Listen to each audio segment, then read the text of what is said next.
Well, let's go into our conversation segment. A whole lot happening in the country at the same time, particularly in the build up to the 2027 election. My guest here today is Honorable Ehi Egharevba. He's a former Ego Local Government Council Chairman. Good to have you on the program. Good morning, Sonny Duke, and good morning, viewers. Thanks for having me. You've been in the U.S. for a while, and I've asked this question on a number of occasions. Many Nigerians have the opportunity to live abroad, study abroad, work abroad, do a whole lot of stuff abroad, and some have the privilege to also visit quite often. But why is it that when they have opportunity back home in position of leadership, it's difficult to translate what they see abroad here in terms of impacting lives, impacting community? I asked that question because one of another statesman over the weekend said he watched President Tinubu's convoy in Kaduna State. There were 89 cars on that convoy. And then another party chieftain said he's visited about 17 states within the month of September. And in his conclusion, state chief executives, they are not acting as though there is hunger and poverty, in the land. What are your perspectives on this? Well, thank you. I'll take it from the very first observation you made. Yes, a lot of people are privileged to perhaps live abroad or visit regularly. And what is expected is when people find themselves in positions of leadership, they are supposed to replicate at least some of the things they have seen overseas here. But however, what makes the Western or First World, work so seamlessly, and what we see as developed countries against us that are developing countries is the system. The systems are a little bit different. Our systems, there are a lot of things that still need to be changed for us to be more efficient. And you'll be surprised that some very basic things we kind of elude a whole country. Okay, take for instance, a couple of days ago, I was reading through the constitutional amendments, and okay, everyone is saying we have 3 tiers of government. You have the federal, state, and local governments. And at the federal government, for instance, it is a law in our country that at least every state must have a minister representing them. At the state level, it's the same thing. Every local government must at least have a commissioner in the state executive council. But come to the local government, for instance. The local government's hands are tied because in those states, for instance, we cannot have more than 5 supervisory councillors. But we do have, for instance, in the got 10 wards, which means at the local government, the legislative arm now, when we are having ESCO meetings, yes. At the local government level, supervisory councillors are like commissioners and ministers at that level. Okay. All wards are not represented. So you're supposed to have 10. Yes, representing each ward coming from the federal government, from the federal, okay, and local government. But okay. You wonder why is that not fixed? Okay. Why are some wards excluded? Okay. Then look at again the federal government. The only minister that is mentioned in the Constitution is the Minister of Justice and Attorney General, because it's expected that the president should be legally guided in all of their actions. In the states, Commissioner for Justice and Attorney General, but we just don't have in the local government at all. We are not supposed to be legally guided. We just don't have, and that's 776 micro governments at that level. Yeah. So we don't have. So there's no legal guidance. So how do you make good laws for the people when you are not entitled to even a legal representative in your cabinet of 5 people? Okay. So those are issues that we have, systemic issues that must be changed. Then there's a perception of the people. In our climate, people tend to imagine that government can be from top to bottom. So all blames are heaped on the president and maybe the state governor before people sometimes and most times not look at the local government. But however, in other climes, government flows from bottom to top. Okay. I have more encounter with my local government people, officials, in my day-to-day life than the state and federal. Yeah. You know, because the amenities that I need to go on is at the local government. So what do they do in those climes differently? You must equip your local government with the best quality hands for that to, because if there's no development at the local government, it's going to be very difficult for you to have development at the state level and even at the federal. How many roads can the federal government fix? How many roads can the state government fix? But the local government, the people who live in the local government, I heard the president said that a couple of weeks ago, that's where you put your best hands. Okay, I'll give you, for instance, the former Prime Minister of London, Boris Johnson, he was former mayor of London. That's what can happen. Mayor Bloomberg of New York ran for presidency in the United States. The chief of staff to President Obama, just try to imagine the chief of staff to the president of the United States coming to run for mayor of Chicago. You know, so they equip their local governments with the best hands. So that is the situation. But oftentimes in our local government, it seems like, I don't know if people have interviews with people they want to entrust with leadership at all to find out what do you even have for the people. Because at the end of the day, today you are in positions of power and authority. But for Christ's sake, you are not always going to be there. You always have to think back that there were people before you. So if you fail at that level to put the right people in the right places, it's going to come back to haunt you when you are no longer in office because you one day not be there. Absolutely. So it's good that we equip our local government system, and for crying out loud, it's almost grinding to a halt. Okay. Now, I mentioned the fact that there seems to be a disconnect between those in leadership position and the people they are leading in terms of meeting their yearnings and aspirations. And I think what you just said is perhaps responsible for why we have this disconnect. Yes. Now, today in Nigeria, people talk about hunger, people talk about poverty, people can barely feed. Why is it that those in position, executive position, all they do is to throw affluence at our faces? Well, it's also systemic. There are already extant provisions in our laws for certain paraphernalia of office, whether it's the president, the state, or the local government. They are already institutionalized paraphernalia of office that go with certain positions, whether you are minister, you are commissioner. If there are certain aids, number of aids that you are legitimately entitled to, you know, it just so happens that you accept them. But if you look at the convoy of the president that you talked about, the truth remains that it's not necessarily the president's convoy that have that large number of people. What happens is that you have a lot of people. When the president is coming into town, when the governor is coming into town, maybe he's coming with 5, 6, 10 vehicles, for instance.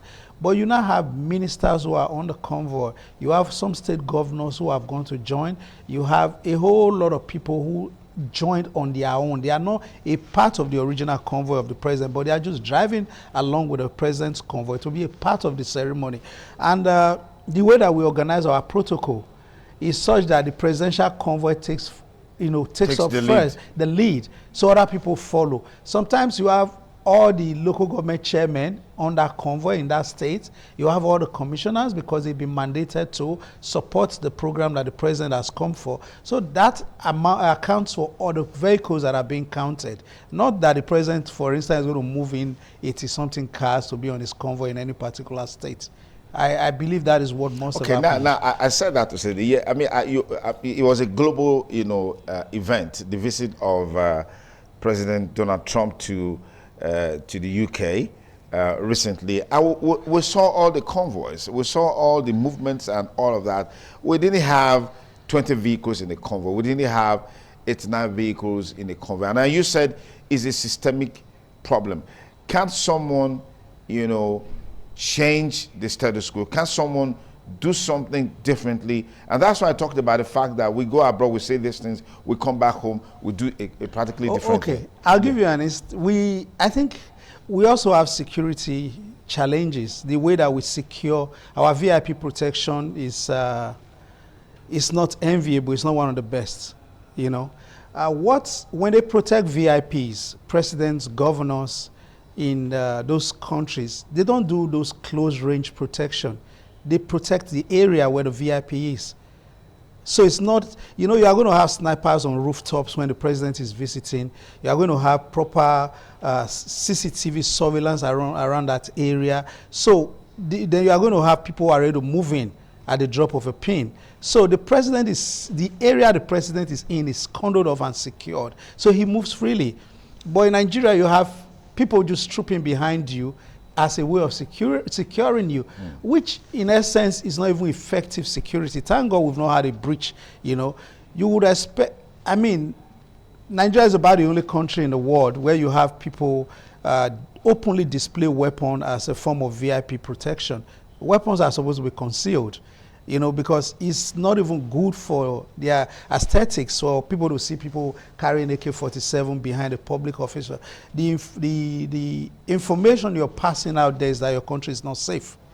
You know, so even when you have a Donald Trump coming, there are weapons around, but they are concealed, just so they don't pass the wrong information that is in a place that is unsecured. Okay. So those are some of the issues. Until tomorrow, is one of the areas I hope the police force will look at eventually to make sure that VIP protection services, that they are not using assault rifle. I don't know how that came into our policing, but I thought they should use concealed weapon as against assault rifle are for long range situation, security challenges. But here you have a VIP around you. I don't even know how you can respond with an assault rifle should there be a security challenge. Okay. So for the most part, some people are going to claim that it's for deterrence, just so people see those weapons. They get scared. They get scared and all of that. But basically, the condo of the area, why we tend to do visible securing of our VIP here. All right. What do you make of government's policy, particularly at the federal level, in terms of its impact on the lives of the ordinary man on the streets, in terms of the economy, in terms of checkmating hunger, and some of these vices that we see? Okay. I have immense belief in President Tinubu's administration. And why would I say that? I was in Lagos when President Tinubu became governor of Lagos in 1999. And I knew what the state hitherto was like. And he took some very painstaking decisions at that time. And in the first 2 years while he was there, a lot of people were very uncomfortable with his governance, because then he was trying to create alternative government institutions to the ones that had become comatose. Like, if you know, he brought out like Last Man to replace the comatose traffic regulatory body then that will, in local parlance, we say yellow fever. You know, he had to bring Last Man, train them properly to organize the traffic in Lagos. Before then, going to Lagos was a nightmare in terms of the traffic gridlock. Then you see the state was also very dirty in terms of lack of refuge disposal and poor refuge management. He brought the Alomata, they organized the whole thing. They had a lag bus where they have dedicated bus lines and all of that. So he has got lofty ideas, and I believe that a lot of work is being done. I look at people in his cabinet like Cardoso. Cardoso is skilled, is excellent at his job, but again, a lot of rejigging, reorganization needs to be done.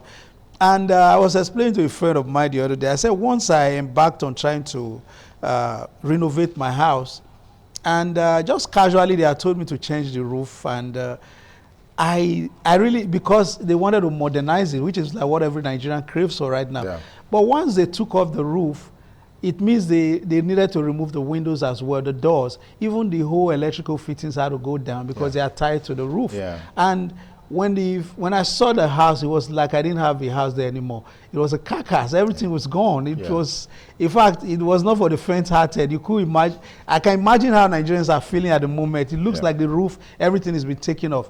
But again, that is what you must endure if you want to modernize, if you want proper renovation of your house. But once they put the roof back, the dust start coming in.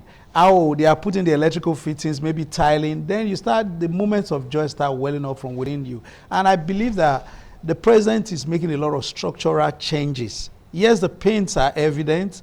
The hunger is in the land. There's no doubt about it. I'm feeling it firsthand, and I'm interacting with people to that extent. But I do believe very strongly that there's hope there's hope, great hope for Nigerians, and I do know that The president means greatest well. concern is that while this message of hope is being preached to Nigerians to tighten their belts and show some concern and show some understanding but those in authority, they are not tightening their belts. So Nigerians are literally subsidizing the quality of life that they are living.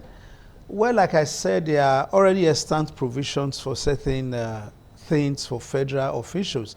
But then that is where the citizens have a responsibility through their lawmakers to make input into national development and policy formulations.